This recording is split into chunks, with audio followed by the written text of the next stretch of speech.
Происходит это ужасно. Мы понимаем, что ожесточение с обеих сторон очень большое, но как бы не было.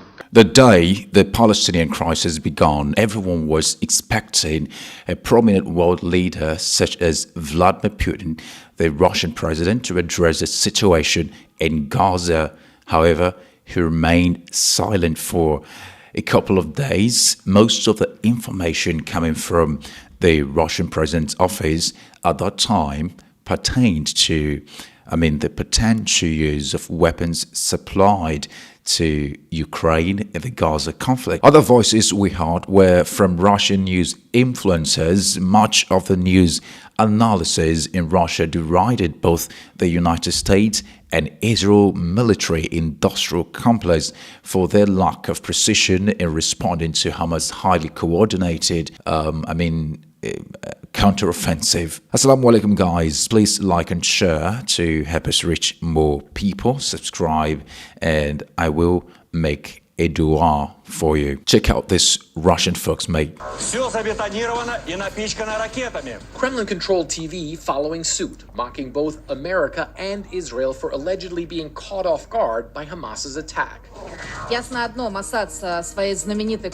Mossad and its famous counterintelligence, as well as the US and its CIA, slept through Hamas's invasion.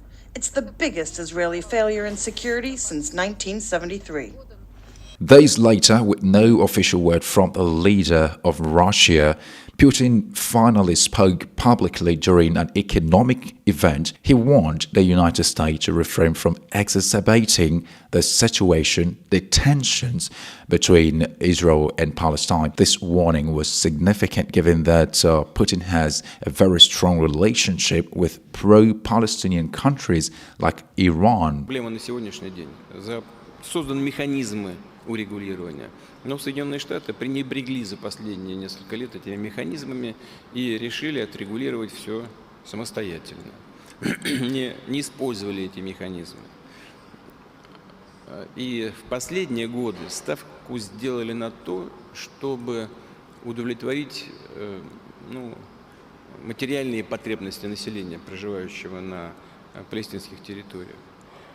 По сути, попытались подменить решение фундаментальных политических проблем какими-то материальными подачками.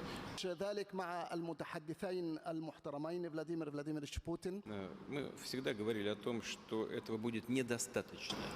Без решения фундаментальных политических вопросов, главным из которых является создание суверенного палестинского государства со столицей в Иерусалиме, значит, невозможно решить проблему в целом. Тем не менее, ставка была сделана именно на это. Ну, кроме этого, поселенческая политика, кроме этого, еще ряд там составляющих привели в конечном итоге к такому взрыву насилия. То, что происходит, это ужасно. Мы понимаем, что ожесточение с обеих сторон очень большое, но как бы не было, какой бы уровень ожесточения с обеих сторон не был, все-таки нужно стремиться к тому, чтобы минимизировать или свести к нулю, к минимуму потери среди гражданского населения. А Палестина, как государство, самостоятельное, суверенное, так и не создано, не состоит. Расширение зоны конфликта может привести к тяжелым последствиям. Кстати говоря, в том числе и в сфере энергетики. Мы всегда выступали за исполнение решений Совета Безопасности ООН. Имею в виду, прежде всего, создание независимого суверенного палестинского государства. В этом корень всех проблем. И, естественно, все, что сопровождало за последние годы. Прежде всего, это может повлиять на логистику. Это может повлиять на те же сразу страховка, сразу фрахт и так далее. Конечно, все это может повлиять. Конечно, на добычу это не повлияет, но это может повлиять на все другие составляющие, которые определяют состояние энергетических рынков мировых. Я не понимаю, зачем Соединенные Штаты туда подтаскивают авианосные группы в Средиземное море. Одну, там, говорят, анонсируют вроде вторую. Смысл я не очень вижу. Что они собираются бомбардировать Ливан или чего? Чего они собираются делать? или просто решили попугать кого-то. Ну, там есть люди, которые уже ничего не боятся. Нужно не этим способом решать проблемы, а искать поиск компромиссных решений. Вот чем надо заниматься. Ну, конечно, вот такие действия, они нагнетают обстановку. И если, как вы сказали, конфликт выйдет на палестинские территории, то, ну, конечно, повлияет. Сейчас вот слышим, Иран обвиняют. Share your thoughts on Putin's warnings in the comments. Putin reiterated this when he met with the Prime Minister of Iraq. Many people would agree with me in the sense that it's a bright example of the failure of the American policies in the Middle East. They were trying to monopolize the settlement there, but unfortunately, they were not concerned about looking for compromise acceptable for both parties. No, they were promoting their own ideas, their own visions of how it should be done. They were pressuring both parties alternately, but every time they did not think about the interests of the Palestinian people, first of all, about the need of the implementation of the resolution of the UN Security Council about establishing a sovereign, independent Palestinian state. But in any case, no matter what is going on there, I know your position, Mr. Prime Minister, and our position is that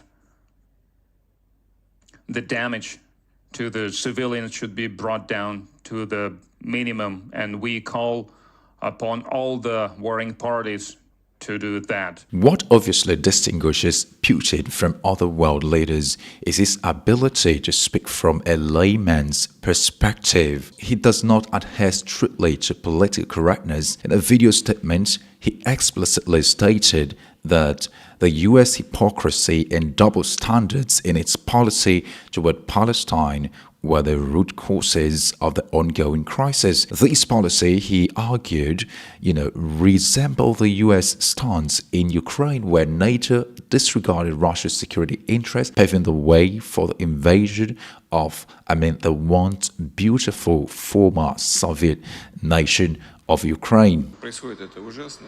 Мы понимаем, что ожесточение с обеих сторон очень большое.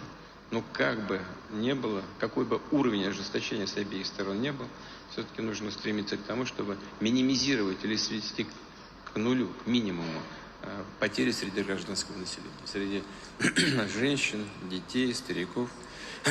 Если уж мужчины решили между собой бороться, пусть борются между собой. Детей, женщин оставьте в покое. Это касается обеих сторон.